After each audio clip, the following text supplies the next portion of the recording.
2022 जो हमारे मंत्री महोदय ने लाया है, उसके लिए हमारे मंत्री महोदय को, डिपार्टमेंट को और हमारे प्राइम मिनिस्टर जी को बहुत बहुत धन्यवाद करना चाहूँगी। ये 4 ही जिलों में जो उत्तर प्रदेश के ये जाति रहते हैं, गोंड समाज, बेसिकली संत कबीर नगर में, खुशीनगर में, चांदोली में और रविदास एरिया में जो जिलों में ये गोंड समाज रहता था, आज उन्हें एसटी में लाकर उन्हें न्याय देने का काम ये हमारी सरकार कर रही है। इसके लिए पूरी सरकार का और हमारे प्राइम मिनिस्टर जी का बहुत बहुत धन्यवाद करना चाहूँगी, क्योंकि हमारे क्षेत्र में भी, जिस क्षेत्र से मैं बिलोंग करती हूँ महाराष्ट्र में, ऐसे महाराष्ट्र में गढ़चिरौली है, अमरावती में है, यवतमाल में है, गोंदिया के कई भाग में है, नंदुरबार में, ऐसे ट्राइबल एरिया में जो हमारे लोग ट्राइबल लोग रहते हैं।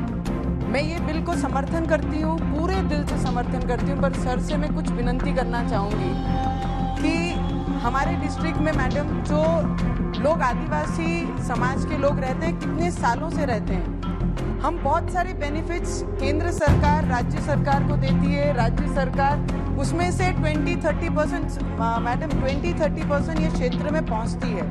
पहला तो मैं सब्जेक्ट उठाऊंगी महिला बाल कल्याण के द्वारा जो केंद्र से उनको बेनिफिट स्टेट को जाता है और वो पूरा बेनिफिट हमारे लोगों तक पहुंचता नहीं है। आज सबसे ज़्यादा प्रॉब्लम अगर पूरे देश में अगर कोई फेस करता है तो ये मेरी एसटी जो आदिवासी लोग हैं, जो शेड्यूल ट्राइब के लोग हैं, इनको फेस करना पड़ता है। सिकल सेल की बीमारी सबसे ज़्यादा वहाँ होती है, जो खून की कमतरता से उनके डेथ्स जो होते हैं, डेथ्स ऑफ रेट्स जो हैं हमारे क्षेत्र के बहुत ज़्यादा हैं। उसमें भी हाँ सर, थैंक यू। उसमें भी बहुत सारे प्रॉब्लम्स हमारे लोग फेस करते हैं। सर, उनके प्रोग्रेस के लिए हम क्या कर रहे हैं, किस तरीके से हम बजट में इम्प्लीमेशन कर रहे हैं कि वहाँ तक उनको सीधे बेनिफिट्स मिलना चाहिए। आज अगर उनके फॉरेस्ट एरिया में, जो फॉरेस्ट में कोर में रहते हैं, जो टाइगर रिजर्व एरिया में रहते हैं, उनको आने जाने के लिए रास्ते भी नहीं है। अगर कोई प्रेग्नेंट लेडी वहाँ पे डिलीवर करने के लिए निकलती है, बहुत सारी बार ऐसा होता है कि रोड खराब होने के कारण और वहाँ पे फैसिलिटी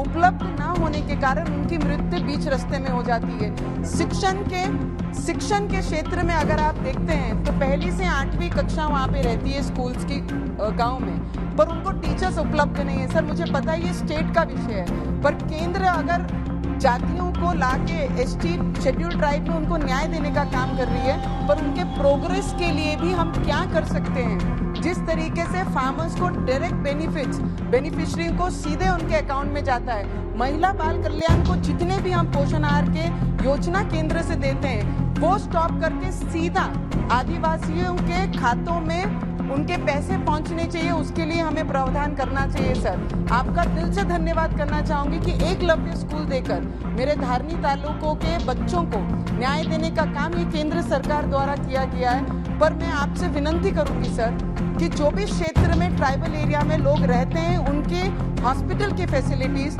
उनके शिक्षण की फैसिलिटीज, उनके जो विमेन महिला बाल कल्याण के द्वारा जो भी योजनाएं हमारे केंद्र से जाती हैं, वो डायरेक्ट उनके खाते में मिलनी चाहिए, ना कि राज्यों को मिलनी चाहिए, जिससे उनका पर्सनैलिटी और डेवलप कर सकते हैं, उनके शिक्षण में मदद हो सकती है।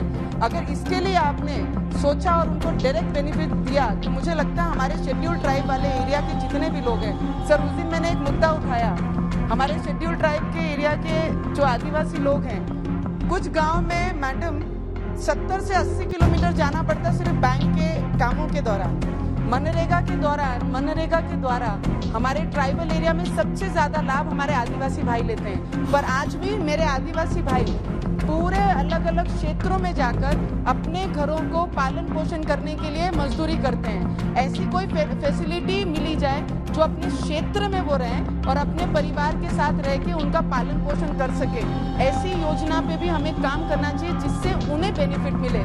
सर, मैं इतनी विनती करूंगी, और 4G जो ये केंद्र सरकार ट्राइबल एरिया के लिए ला रही है, मेरे अमरावती क्षेत्र के लिए भी वो योजना का समावेश अमरावती जिले को करके ले, जिससे हमारे स्टूडेंट, हमारे विद्यार्थी, उनके शिक्षण के लिए बहुत बड़ी मदद की जाए। सर, कुछ जिले ऐसे, कुछ क्षेत्र मेरे गांव ऐसे हैं जो 108 जो राज्य का विषय है मैडम, उसमें अगर फोन करते हैं तो वो एमपी के बाजू में लगकर वो गांव है, तो वो एमपी में वो फोन जाता है और एमपी वाले बोलते हैं हम आपके राज्य में आके आपका पेशेंट उठा के हम हॉस्पिटल तक नहीं लेके जा सकते। ऐसे गांव के लिए भी कुछ हमें सोचना चाहिए जिससे उन्हें बेनिफिट्स मिले मैडम। और हमारे मंत्री महोदय का जो पॉजिटिव एटीट्यूड टुवर्ड्स हमारे शेड्यूल्ड ट्राइब लोगों के लिए है और हर योजना कैसे उन तक पहुंचे, उसके लिए जिस तरीके से काम कर रहे हैं, मैं मंत्री महोदय का दिल से बहुत बहुत धन्यवाद करूंगी। और ज्यादा से ज्यादा बेनिफिट मेरे क्षेत्र के लोगों को दीजिए, इतनी विनंती मैं आपको करूंगी। धन्यवाद। Thank you, Madam Chairperson. Sir, Madam, I rise to support